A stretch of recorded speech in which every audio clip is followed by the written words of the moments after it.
Olá pessoal, meu nome é Luiz, sou professor de Educação Física e estaremos juntos na nossa aula. Hoje, nossa aula vai ser bem interessante, mas antes de fazermos as nossas atividades, preciso saber se vocês já ouviram falar do continente africano.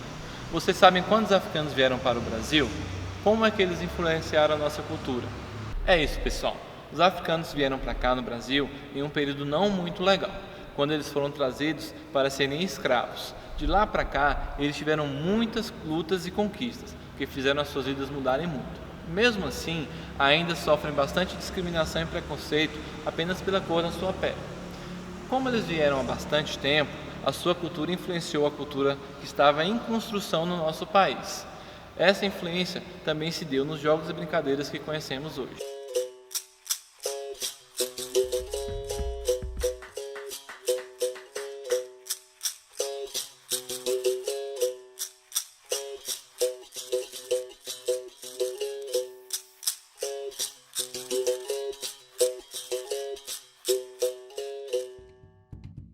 Até recentemente, muito pouco era estudado sobre a história da África, normalmente reduzida à antiguidade aos egípcios. Porém, o crescimento do interesse e importância desse continente jogou luzes sobre a esquecida África subsaariana. Cercados por florestas, savanas, montanhas, o mar e o deserto, e convivendo com uma rica fauna, esses africanos viviam em pequenos reinos, muito parecidos com as cidades-estado da antiguidade.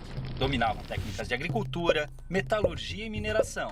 Cultuavam diversos deuses e a natureza, acreditando num Deus maior e criador, que variava de nome entre as tribos. Evitavam guerras, estreitando laços através do casamento. Porém, quando o conflito era inevitável, não visava a expansão territorial. Com a exploração europeia da costa da África, os nativos começaram a ser capturados e enviados como escravos para a Europa. A rota do tráfico negreiro mudou a partir da colonização do Novo Mundo, e o comércio de seres humanos atingiu grandes proporções pela necessidade de mão de obra nas novas terras. Os portugueses dividiam os africanos em 3 grandes grupos: os sudaneses, os guinenos sudaneses muçulmanos e os bantus, todos representando uma determinada região do continente e tendo destinos diferentes. O Brasil recebeu cerca de 40% de todos os escravos africanos trazidos para a América, já que demandavam mão de obra para trabalhar em suas culturas de cana-de-açúcar no Nordeste, no ciclo de ouro em Minas Gerais e nas lavouras de café do Rio de Janeiro no século XIX. O transporte desses povos, amontoados nos porões dos navios negreiros, era feito em condições desumanas, e muitos acabavam morrendo na travessia marítima, tendo seus corpos jogados ao mar.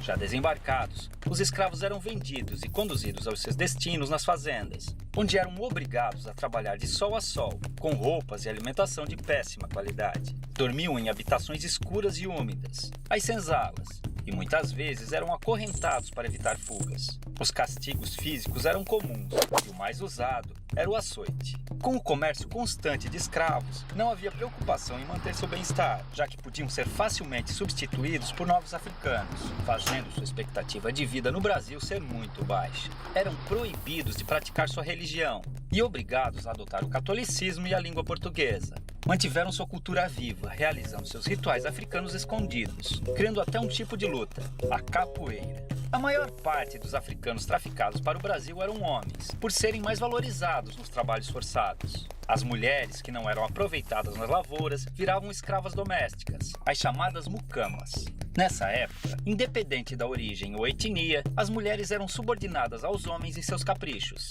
A mulher negra e escrava vivia a situação ainda mais degradante, sendo colocada como mero objeto sexual do homem branco. A miscigenação entre africanos, europeus e indígenas foi ponto-chave na constituição da população brasileira. As revoltas eram muito comuns nas fazendas, fazendo com que grupos de escravos organizados fugissem e formassem nas florestas os famosos quilombos, onde viviam em liberdade em comunidades similares às que existiam na África. Alguns escravos também conseguiram comprar sua liberdade adquirindo sua carta de alforria. Com o constante crescimento do sentimento abolicionista, o fim da escravidão era questão de tempo. Infelizmente, apesar de promover sua liberdade jurídica, a abolição não garantiu condições de vida dignas para os ex-escravos. A realidade que encontraram foi cruel, pois não possuíam moradia, condições econômicas ou assistência do Estado, fazendo muitos negros passarem por dificuldades após a liberdade.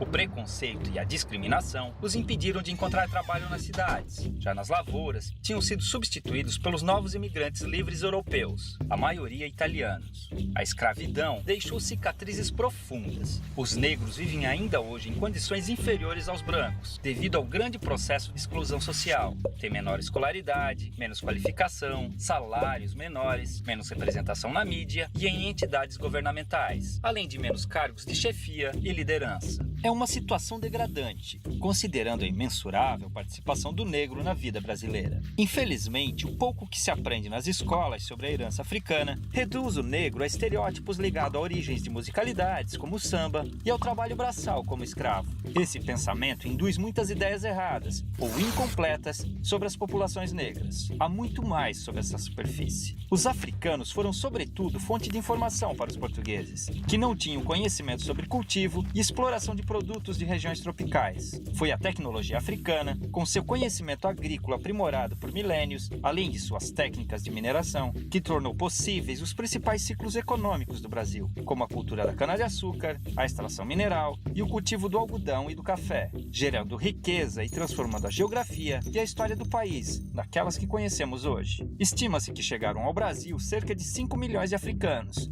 entre os anos de 1500 e 1850, de um total de 6 milhões que deixaram forçados a África com destino ao país. É uma vergonha que ainda hoje seus descendentes passem por diversos tipos de privações e violências, em um país cuja colonização africana foi muito maior que a europeia. Felizmente, graças à luta do movimento negro, diversas injustiças históricas estão sendo corrigidas, vislumbrando um futuro de esperança, inclusão e igualdade para um povo que sangra, mas resiste.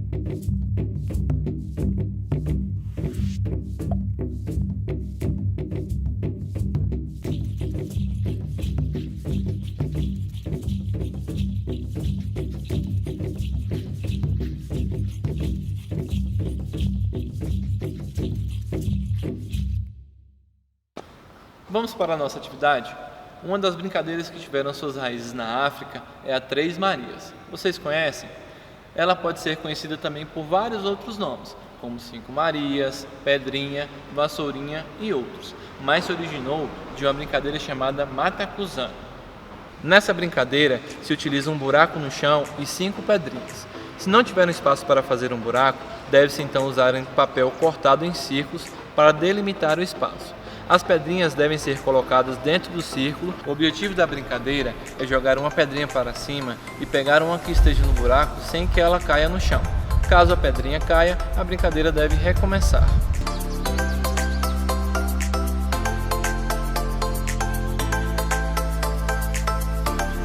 Então é isso, pessoal. Peça para o responsável fazer fotos ou vídeos de vocês realizando a brincadeira e postem no grupo da turma da escola. Tenham um bom divertimento e até a próxima!